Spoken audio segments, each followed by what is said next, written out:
성도 여러분, 반갑습니다. 한 주간도 잘 지내셨습니까? 새로운 한 주간 시작되면서 또 주일 예배 영상으로 하나님 앞에 예배하겠습니다. 가정에서 예배하는 여러분에게 우리 하나님의 크신 은혜가 함께 하시기를 축복합니다. 우리 찬송가 31장 찬양하라 복되신 구세주 예수 함께 찬송하겠습니다.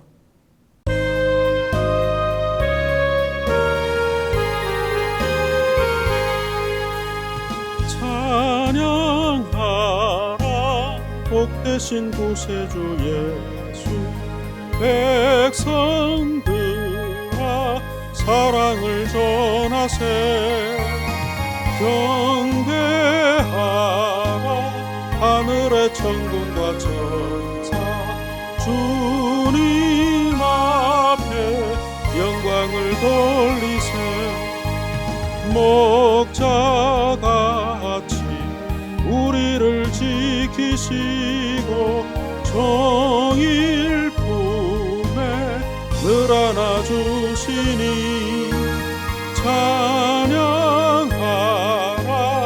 높으신 권세를 찬양 찬양 찬양 영원히 드리세 찬양하라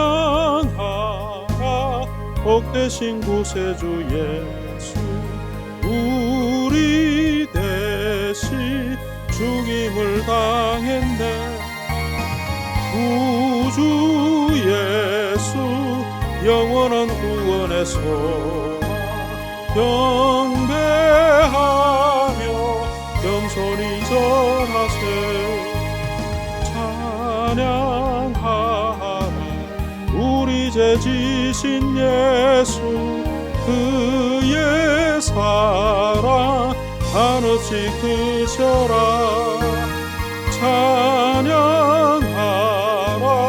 높으신 권세를 찬양 찬양 찬양 영원히 드리세 찬양하라 복되신 구세주 예수 천사들아 즐겁게 찬양해 구주 예수 영원히 다스리시니 멸류관을 주 앞에 드리세 구주 예수 세상을 이기시고 영광 중에 또다시 오시리 찬양하라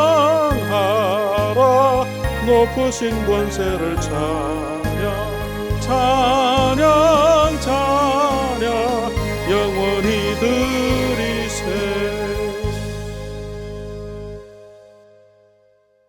우리 다 같이 신앙 고백 드리겠습니다.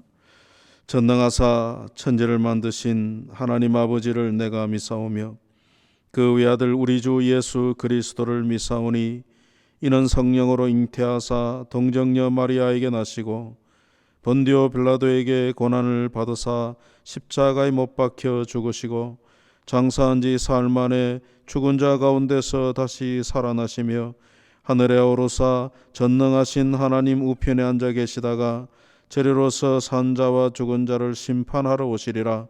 성령을 믿사오며 거룩한 공회와 성도가 서로 교통하는 것과 죄를 사하여 주시는 것과 몸이 다시 사는 것과 영원히 사는 것을 믿사옵나이다. 아멘. 우리 성시교독 11번 시편 17편 다 같이 읽겠습니다.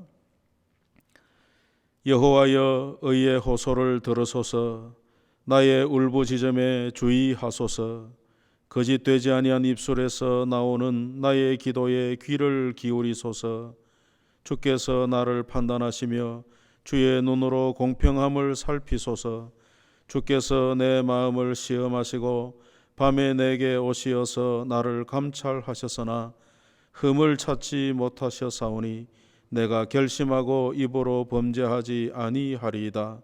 사람의 행사로 논하면 나는 주의 입술의 말씀을 따라 스스로 삼가서 포악한 자의 길을 가지 아니하였사오며 나의 걸음이 주의 길을 굳게 지키고 실족하지 아니하였나이다.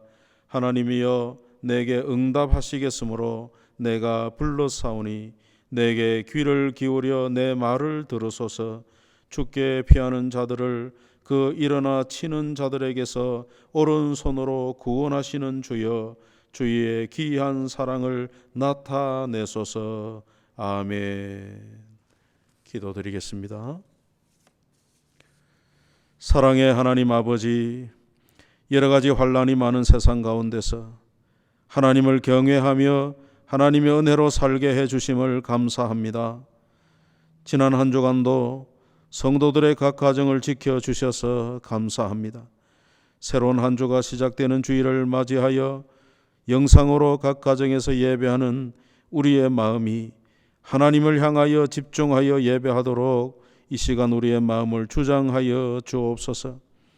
브라질 하는 교회들 가운데 하나님의 은혜를 더하여 주셔서 성도들의 믿음이 새롭게 되는 기회가 되게 해 주시옵고 각 교회에 세우신 목사들에게 말씀의 은사를 더하여 주셔서 영상으로 말씀을 전할 때 은혜가 넘치게 하여 주옵소서. 어려운 중에도 각 선교지에서 복음을 전하기 위해 수고하는 이들에게 은혜를 더하심으로 건강을 주시고 지혜를 주시옵소서. 하나님의 자비로우심을 구합니다. 이 어려운 때가 속히 지나가게 하여 주셔서 다시금 예배당에 모여 하나님 앞에 감격의 예배를 드리기까지 우리 성도들을 지켜주시고 말씀과 기도로 하나님께 더 가까이 나아가게 도와주옵소서. 성도들의 가정에 경제적인 어려움이 없도록 공급하시는 하나님의 은혜를 베풀어 주시기를 원합니다. 어려운 때일수록 가정의 식구들이 서로 격려하며 믿음의 말을 하며 사랑의 띠로 하나 되어 이 고난을 잘 견디고 이기게 하여 주옵소서. 이번 한 주간도 성도들의 각 가정을 지켜주시고 질병이 틈타지 못하도록 보호해 주시고 연로하신 우리 부모님들을 강건케 하여 주시기를 원합니다. 오늘도 우리가 읽고 듣는 하나님의 말씀을 통해서 은혜를 받고 깨닫게 하시고 순종하게 하여 주시기를 원합니다. 말씀을 전하는 이 부족한 목사에게 말씀의 은사를 더하셔서 하나님의 말씀을 잘 전하도록 도와주시기를 바라옵고 예수님의 이름으로 기도하옵나이다. 아멘.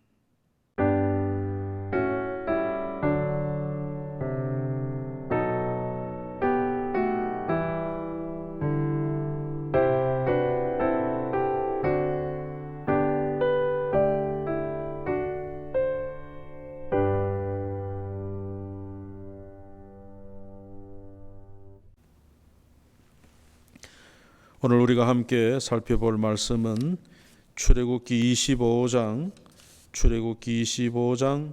10절에서 16절까지의 말씀만 제가 읽도록 하겠습니다. 출애굽기 25장 10절에서 출애굽기 25장 10절에서 16절 말씀.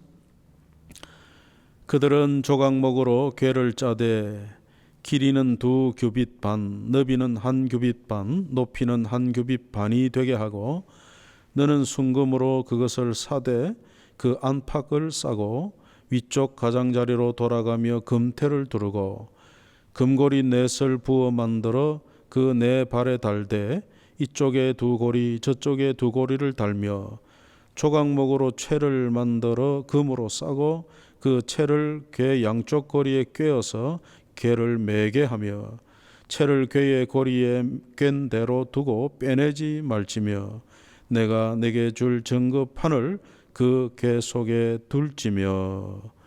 아멘. 오늘은 성막의 구조와 또 그 기구들과 그리고 기능을 살펴보겠습니다. 성막은 크게 3부분으로 나누어집니다. 첫째는 언약궤 또 속죄소가 있는 지성소, 또 떡상과 등잔대와 분향단이 있는 성소, 그리고 세 번째는 물두멍과 놋재단이 있는 성막의 뜰, 이렇게 크게 세 구조로 나눌 수 있습니다. 그래서 이제 우리가 성경을 따라서 지성소, 성소, 성막들에 있는 그 기구들과 또 그 기구들의 기능을 요약해서 살펴보도록 하겠습니다. 첫째로 하나님께서 성막에 대한 말씀을 주시면서 처음 만들라 하신 것이 증거궤입니다. 출애굽기 25장 10절로 16절 방금 읽은 본문 말씀입니다. 이 증거궤를 제일 먼저 만들라 하심으로써 그 말씀을 통해 증거궤의 중요성을 보여주십니다. 증거궤 안에는 하나님께서 친히 새겨주신 증거판, 십계명을 새긴 두 돌판이 보관되어 있습니다. 이 궤라고 하는 것은 네모난 상자죠. 이 궤를 조각목으로 만들어라, 그렇게 말씀합니다. 조각목이라고 하는 것은 조각조각 난 나무가 아니고 아카시아 나무의 일종으로서 단단하고 또 내구성이 강하고 그렇지만은 백향목과 같은 좋은 나무는 아닙니다. 광야에 흔히 있는 나무죠. 그런데 그 하나님께서 그 조각목으로 궤를 만들고 금으로 그 궤 안팎을 사서 그렇게 귀한 것으로 만들어라. 재료 자체는 별것 아니지만 금으로 사서 귀하게 만들라 하셨습니다. 이 증거궤가 중요한 이유는 조금 전에도 말씀했지만은 십계명 두 돌판이 들어 있는데요. 이 십계명 두 돌판은요, 하나님과 이스라엘과의 맺은 언약의 증거판인 것이죠. 이스라엘이라고 하는 나라의 정체성은 하나님의 언약의 말씀을 지키고 사는, 그 말씀을 따라 사는 백성으로 나타납니다. 그래서 그 언약의 핵심이 되는 십계명 돌판을 그 언약궤에 보관함으로써 하나님과 이스라엘 백성들 간에 맺은 그 언약의 증거로 이 언약궤를 만들라 하시는 것이죠. 그래서 하나님의 백성, 특별히 이스라엘은 제사장 나라로서의 사명이 있죠. 제사장 나라는 하나님의 언약의 말씀을 간수하고 지켜야 될 사명이 있습니다. 이것은 오늘 우리 신약의 하나님 백성된 교회의 사명과도 일맥상통합니다. 우리 그리스도인들 역시 하나님의 말씀에 순종하고 하나님 그 말씀을 따라 살아야 될 사명이 있습니다. 하나님의 말씀을 따라 사는 교회의 성도들에게 우리 하나님께서는 은혜와 복을 지속하여 주시는 것을 알게 하십니다. 두 번째는 출애굽기 25장 17절에서 22절에 나오는 증거궤 덮개 속죄소를 만들라 그럽니다. 증거궤 상자의 뚜껑이 이 속죄소라고 불립니다. 순금으로 만들라 하시면서 덮개판 위에는 천사의 모형을 금으로 쳐서 마주 보도록 그렇게 했습니다. 천사의 모형을 만들어 둔 것은 이 천사들이 하나님께 수종드는 종들이거든요. 그러므로 속죄소 그 덮개 위에 천사의 모형을 둔 것은 하나님의 임재를 나타내고 있습니다. 그러니까 속죄소는 하나님의 보좌인 셈입니다. 그 속죄소에서 하나님께서 이스라엘 백성들을 만나시고 또 말씀하시겠다 그렇게 하십니다. 이 덮개를 속죄소라고 부르는 이유는요, 1년에 한 차례 대제사장이 이 지성소에 들어가 이 전극의 덮개인 속죄소의 그 위에 어린 양의 피를 뿌리고 여기서 하나님께서 백성들의 죄를 덮어주시기 때문에 속죄소라 그렇게 부릅니다. 이 속죄소를 시은좌라고도 부르는데 그 뜻은 은혜를 베푸는 자리, 그런 뜻이 있습니다. 십계명의 돌판을 덮고 있는 속죄소는요, 그 율법을 다 지키지 못하고 그 율법대로 살지 못하는 그 백성들의 죄가 있습니다. 그런데 하나님의 공의로운 하나님에 의하면 그 죄의 심판과 저주를 마땅히 내려야 하나 하나님께서 제사를 통해서 그 죄를 덮어주시는 거예요. 덮어주시는, 어린 양의 피를 뿌림으로써 그 죄를 덮어주십니다. 그게 속죄소입니다. 그래서 속죄소는 예수 그리스도가 오셔서 우리의 죄를 대속하시는 그 구원의 은혜에 대한 예표라고 할 수 있습니다. 그 다음 세 번째는 출애굽기 25장 23절로 30절까지 나오는 떡상입니다.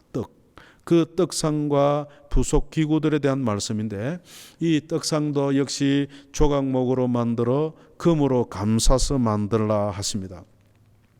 이 떡상에 올려지는 떡은요, 특별히 진설병이라 그렇게 부르는데 면전에 놓이는 떡이다, 그런 뜻입니다. 하나님께서 떡을 잡수시겠다고 떡을 만들라고 한 게 아니고 하나님이 보시겠다는 거죠. 그래서 떡은 12덩이로 쌓아 놓았는데요, 이것은 이스라엘 12지파를 상징합니다. 매 안식일마다 새 것으로 교환했습니다. 하나님께서 그 떡을 드시는 것이 아니라 그 떡에 대하여 이스라엘 백성들이 하나님께서 주시는 일용할 것에 대한 감사를 드리고, 또 이 떡이 누룩이 들지 않는 볼품없는 마른 떡이겠죠. 그러니까 그 볼품없는 떡 같지만 하나님이 보실 때는 귀하게 보시는 거죠. 이스라엘 12지파를 귀하게 보시듯. 그러니까 오늘 이것이 우리에게 상징하는 바가 뭡니까? 우리가 하나님 앞에서 별것 아니고 아무짝에 쓸모없는 죄인이라 할지라도 하나님이 예수 그리스도를 통하여 구원하신 우리를 귀하게 보신다는 겁니다. 우리가 진심과 진실로 하나님 앞에 나아가 아름다운 의의 열매를 맺을 때 우리 하나님께서 보시는 귀한 인생이 된다는 것을 보여주고 있습니다. 또 떡은 하나님의 생명의 말씀을 상징하기도 하고, 또 생명의 떡으로 오신 예수 그리스도를 예표하기도 합니다. 우리 예수님께서 요한복음 6장 51절에 나는 하늘에서 내려온 살아있는 떡이니 사람이 이 떡을 먹으면 영생하리라. 내가 줄 떡은 곧 세상의 생명을 위한 내 살이니라. 그렇게 말씀하셨습니다. 그러므로 우리가 육신의 생명은 떡을 먹어야 살지만은 우리의 영생은 예수 그리스도를 믿어야 얻게 되는 것이죠. 네 번째는 출애굽기 25장 31절로 40절까지 나오는 등잔대와 그 부속품들에 대한 말씀입니다. 등잔 7개와 불집게와 불똥 그릇들, 이런 모든 것들을 한 달란트의 금으로 순금으로 만들어라, 그렇게 말씀합니다. 등잔대는 양옆에 각기 3개씩의 가지를 내고 있는데요, 서로 연결하여 전체가 한 몸을 이루는 모양입니다. 가지 끝에는 살구꽃 모양을 내가지고 얼마나 아름다운 등대인지 모릅니다. 이 등잔대는 성소에 불을 밝히려는 것으로 출애굽기 27장 20절과 21절에 보면 등잔의 기름은요 순수한 감람유를 사용하라, 그렇게 말씀하시고 저녁부터 아침까지 불을 켜두도록, 밤새 불을 켜두도록 했습니다. 등대의 빛은 빛 대신 예수님을 예표합니다. 요한복음 8장 12절에 예수께서 또 말씀하여 이르시되 나는 세상의 빛이니 나를 따르는 자는 어두움에 다니지 아니하고 생명의 빛을 얻으리라, 그렇게 말씀하셨습니다. 이 등대는 우리 성도가 성령님께서 말씀을 통해 비추시는 빛을 따라 성도의 빛된 삶을 나타내며 살아야 할 것을 보여줍니다. 에베소서 5장 8절과 9절에 보면 너희가 전에는 어둠이더니 이제는 주 안에서 빛이라. 빛의 자녀들처럼 행하라. 빛의 열매는 모든 착함과 의로움과 진실함에 있느니라고 말씀하십니다. 다섯 번째는 성막입니다. 성막. 출애굽기 26장 1절로부터 14절까지 보면 성막에 대한 말씀이 나오죠. 성막은 천 또는 짐승의 털, 또 가죽, 짐승의 가죽과 같은 것으로 휘장과 덮개를 만들어 성소와 지성소를 덮는 천막입니다. 그 천막이 사중으로 되어 있습니다. 이렇게 사중으로 천막이 쳐져 있는 것은 성막 안에 그 성소와 또 지성소 안의 기구들을 더운 모래바람이나 이슬과 그 비로부터 보호해 주죠. 맨 안쪽 천막은 가늘게 꼰 배실, 청색실, 자색실, 홍색실 등을 섞어서 공교히 짜서 천사의 모 형상을 수놓아 놓은 천이죠. 그래서 이 첫 번째 막은 성소와 지성소 안에 덮임으로써 그 성소의 기구들과 금빛 찬란한 기구들과 그 빛이 비치는 그 내부와 아름다운 그 모양을 이루게 되죠. 두 번째는 그 첫 번째 천막을 덮는 염소 털로 만든 막입니다. 염소털로 이 두 번째 막을 처음에 배실로 짠 공교한 수놓은 천막을 덮어서 보호하는 거죠. 세 번째는 붉게 물들인 순양의 가죽으로 덮었습니다. 그리고 맨 나중 덮개는요, 해달의 가죽으로 덮으라 그렇게 하십니다.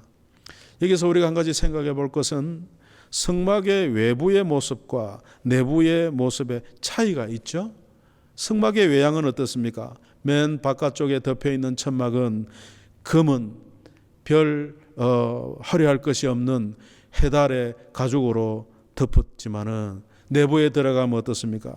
내부는 각양각색 실로 그 아름답게 수놓은 그런 천이기 때문에 그 성막 안에 금으로 된 내부와 그 기구들이 등잔의 빛에 비치어 얼마나 아름다운 모습인지 모릅니다. 이것은 우리 예수님께서 사람이 되어 세상에 오셨을 때 그 모습이 초라했지만은 그 감추어진 영광의 모습은 우리의 상상을 초월한 것입니다. 뿐만 아니라 그 아름다우신 예수님을 믿고 살아가는 우리 성도들도 우리의 겉모습보다도 우리의 내면의 아름다움을 가꾸어야 될 그런 것을 교훈하고 있습니다. 교회라는 것도 세상이 볼 때는 별것 아닌 것 같아도 교회 안에 모여있는 성도 한 사람 한 사람이 하나님 앞에서 아름다운 성도가 되기를 바라시는 하나님의 뜻을 우리에게 보여주고 있습니다. 출애굽기 26장 15절에서 30절까지 가면 그 막을 칠 수 있도록 지탱하는 기둥들과 나무 널빤들과 띠들과 받침들을 금을 입혀서 아름답게 만들라고 했죠. 그래서 이것이 이 널빤이 성소와 지성소의 벽이 되는 것입니다. 출애굽기 26장 31절과 37절에까지는 성소와 지성소를 나누는 그 휘장과 입구의 휘장에 대한 말씀이 기록되어 있죠. 성소와 지성소를 나누는 휘장이 청색, 자색, 홍색, 가늘게 꼰 배실로 천사의 모형을 수를 놓아가지고 지성소와 성소를 막게 했습니다. 그런데 이 성소와 지성소를 막는 이 막이 예수님께서 십자가에 죽으실 때 위로부터 아래로 찢어졌다고 말씀하죠. 마태복음 27장 51절에 보면 성소의 휘장이 위로부터 아래까지 찢어져 둘이 되었다.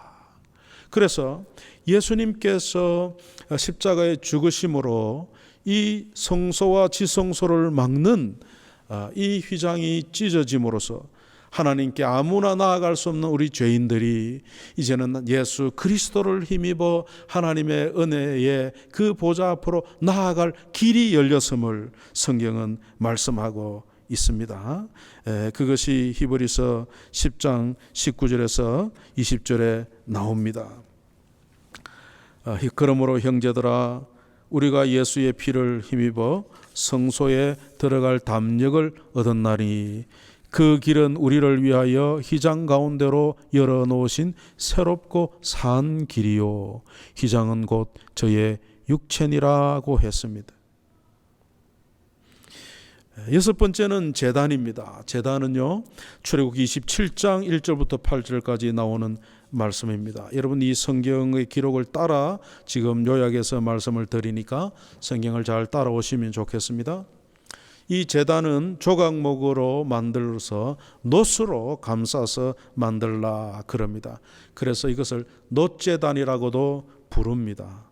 이 제단은 성소 입구를 들어서면 제일 먼저 성막들에 위치합니다. 제단은 고기를 굽기 위한 기구가 아닙니다. 제단은 각종 제사 때에 희생 제물을 불로 태워 온전히 하나님께 제사하기 위해 사용되는 기구입니다. 아까운 짐승들을 죽여서 완전히 불에 태우는 기구입니다. 어찌 보면 하나님의 그 자비하신 성품과 잘 맞지 않습니다.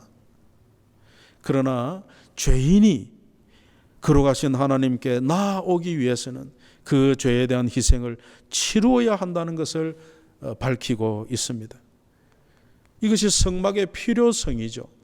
성막이 왜 필요하냐 할 때에 그 성막은 속죄를 위한 것입니다. 그래서 성막은 예수님의 십자가의 큰 희생을 우리에게 예표하는 것입니다. 우리의 구원은 예수님께서 친히 희생 제물이 되셔서 우리를 위하여 대속의 죽음을 죽으셨기에 우리에게 가져오게 된 구원입니다. 일곱 번째는 성막의 뜰에 대한 말씀입니다. 출애굽기 27장 9절에서 19절까지 나오는데 성막 남쪽과 북쪽에 세마포를 칠 수 있는 기둥 20개를 세우고요. 동편과 서편에는 10개의 기둥을 세워서 이 기둥을 삥 둘러서 흰 세마포로 쳤습니다. 그러니까 이 세마포를 친 기둥은 바로 성막의 울타리가 되는 것이죠. 그 안이 성막의 뜰입니다. 성막의 뜰은 우리 그리스도인들이 우리의 모든 삶의 영역에서 세상과 구별된 거룩한 삶을 살기 원하시는 하나님의 뜻을 알게 합니다. 하나님께서는 성도의 구별된 삶이 세상 가운데 선한 영향력으로 나타나기를 원하십니다. 여덟 번째는 분향단입니다. 분향단은 하나님 앞에 향을 피우기 위해 마련된 단입니다. 출애굽기 30장 1절에서 10절까지의 말씀에 나오죠. 분향단은 조각목으로 만들고 금으로 감싸라 그렇게 말씀합니다. 그래서 제단을 놋제단이라 부르는 것처럼 이 분향단을 금향단이라 이렇게도 불렀습니다. 분향단은 지성소와 성소를 구별하는 바로 휘장 그 앞 성소 중앙에 위치합니다.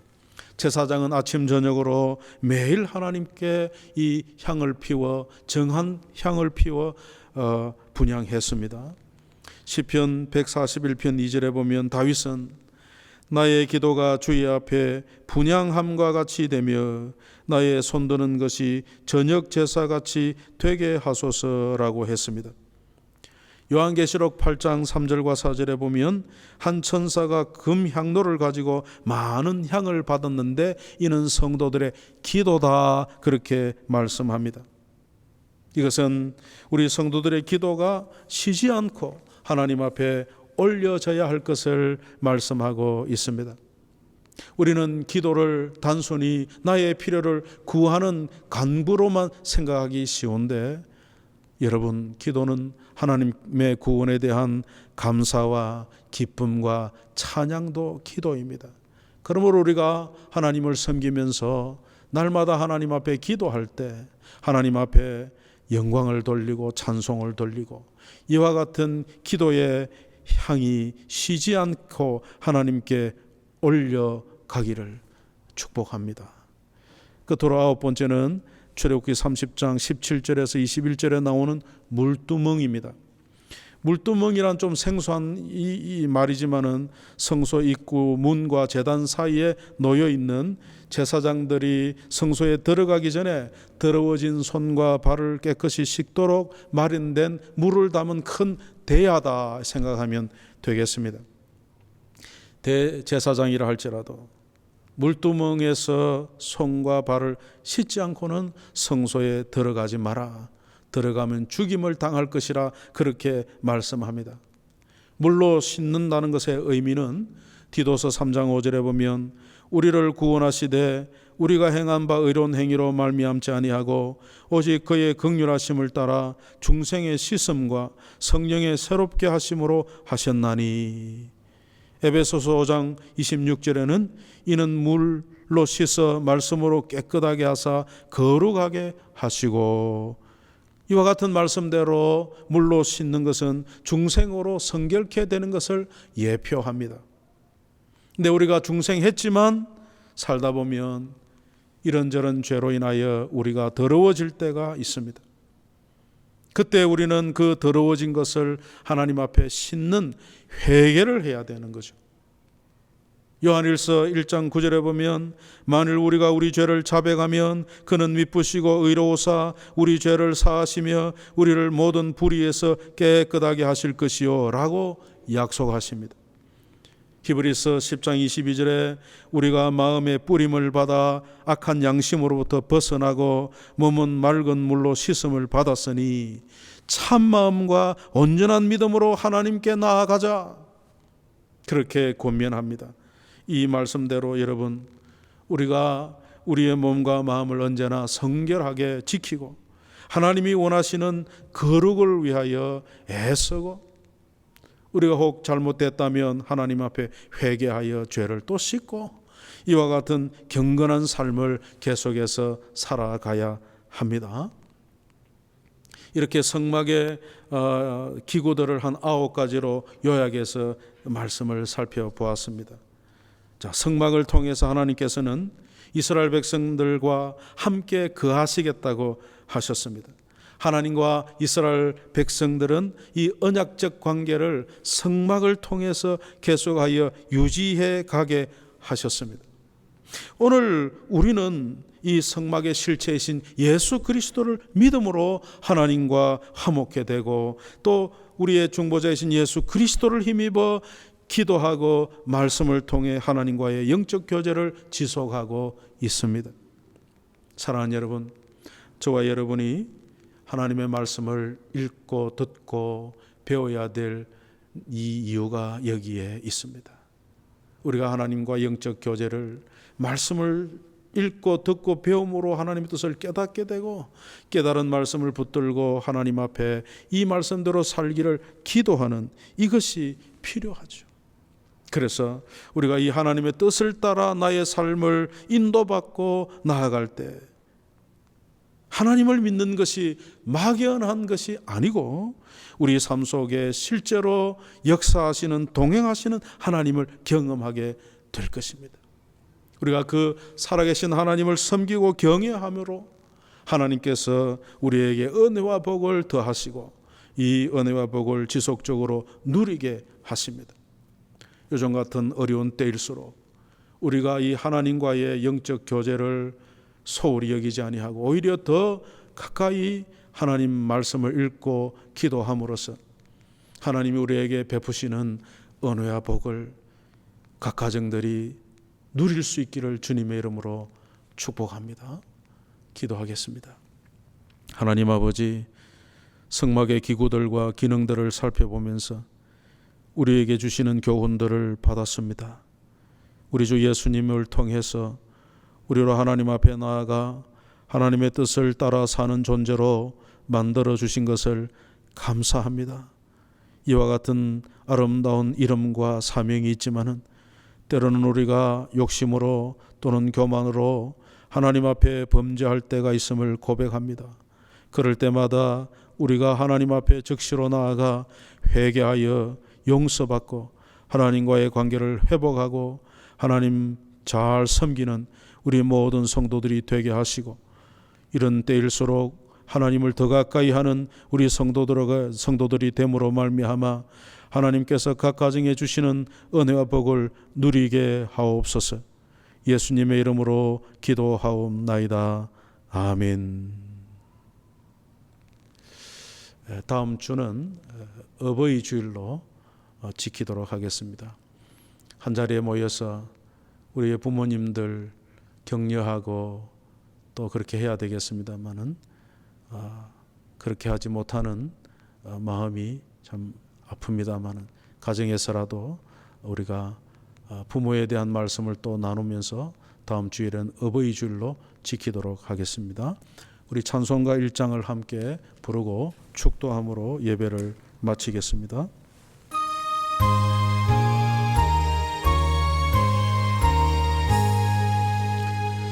만복의 근원 하나님 온 백성 찬송 드리고 저 천사여 찬송하세 찬송 성부 성자 성령